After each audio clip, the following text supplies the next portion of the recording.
爆质感整根硬生生被吹断，横躺在马路上，可以看到断裂处电线整个外露，对向车道的红绿灯也被砸得支离破碎，民众骑车经过都得特别小心。刚刚突然听到砰一声，然后就倒下去了。然后我们出去看的时候，就是有一台摩托车停旁边，还好没有砸到人。卡努台风来袭，宜兰虽然雨不大，但吹起强风，不仅有路树被吹倒，就连五渔村外澳工区一整排围篱也被吹垮，工作人员赶紧先将围篱拆下。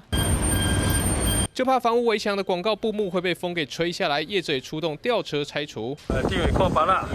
果农也不敢大意，台风来袭加强戒备。宜兰头城知名的特产咸水芭乐正逢盛产期，县长林姿妙与农业处到场关心防台状况。